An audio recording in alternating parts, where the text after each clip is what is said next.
Folks, it is week number 8, Dana White's Contender Series, and if it wasn't for bad judging, we would have went 5-0 for week number 7. I thought Montenegro won that fight, but who am I to say? I'm not a judge. Whatever. Either way, we're here for week number 8. We're going to break down this matchup, and it is in the welterweight division. This is a good fight here. We have Christopher Alvidrez, and he's taking on Eliezer Kubanza. Now, this is a really fun fight because I think both of these guys are talented fighters. I really do. And we've had quite a few fighters on the Contender Series this season that don't belong there. In fact, we had 2 of them facing each other in week number 7, and, well, one of them had to win. So there's that. That was the first fight of the night for week number 7. Neither of those guys should have been there, but they were there. This fight, both of these guys deserve to be here. They're both very talented fighters. When we look at their 5 on in, we got 5-0 for both guys. Kubanza is undefeated at 7-0. There is that lone loss for Alvidrez back in the day, earlier in his career, obviously not in the last 5. I think it was like his second pro fight or something like that.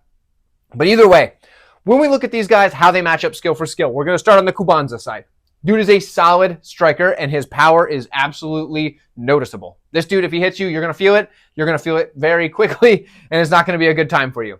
He's got brutal kicks, and he can kick to all levels. So this guy's hitting the legs. He's hitting the body. He's hitting you in the head. This guy is an absolute kicking machine. He fights out of either stance and manages his range really well. The way he does that is when guys start to pressure him, he attacks their knee. So the knee in front, when they're coming forward, he kicks at that knee with almost like a little stomp, kind of like the oblique kick, but he doesn't do it off the back leg. He just does it off his front leg. It's almost like a side kick to the knee, but it's kind of like halfway between a side kick and a front kick. So we'll call it that. But either way, he attacks the knee, stops that pressure, and he's got nice boxing combinations. All in all, his striking is very, very good.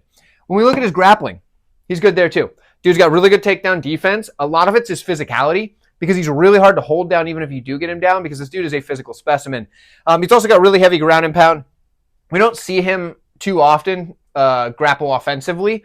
It's not that he just can't do it. It's just obviously he's a very good striker and he wants to knock people out, rightfully so. So all that said, Kubanza, absolute prospect. On the other side, Alvidrez. This dude is really good too, and it's his movement that makes him so tricky for a lot of guys, because he's a good striker with really good movement and a really unorthodox style. When you look at him, he's constantly switching stances, constantly doing different stuff, and it makes him really hard to track down in the cage, right? He does a really good job at mixing things up, putting his punches and kicks together. He's got decent power. I feel like if he sat down on his punches more, he'd have more power, but a lot of times, because he's constantly in that movement, he still has pretty gosh darn good power for a guy that's not like just sitting in there and landing heavy shots. So there's a lot to like for Alvidrez. In the striking, I do think he's going to be at a physicality disadvantage, but not by a lot, right? Because this guy's still, he's a powerful dude and he's like a strong dude for his size. But Kubanza is a specimen.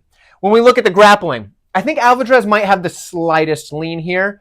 The one thing that I don't quite like for Alvidrez in the grappling is his top control doesn't seem to be great, but the rest is pretty good. He's really good at reversing position when guys shoot in on him. They'll shoot in and he'll end up throwing them. Like right here I mentioned he's got decent takedowns. It's the throws though. Because if guys get in on him, he can shift his hips and launch them. And it's looked pretty good every time he's done it so far. He doesn't accept bottom position either, and there's a lot to like. But like I said, his top pressure is not the best, and against a guy like Kubanza, I don't think grappling is his path to win. Maybe it is, but it doesn't appear to be from what I've seen. Ultimately, I think this is a great fight. I think both of these guys are deserving of their spot, which is a breath of fresh air for this season of the Contender Series. For me, I've got Kubanza. I think he gets this one done. I think he's a fantastic fighter, and I think he's going to be ready for the UFC. Let me know what you guys think, and in the comments below. And also, if you haven't done it already, hit the like button on your way out, and be sure to check out the rest of the videos in this Dana White's Contender Series playlist. It should be popping up on screen if it hasn't already, and I will see you there.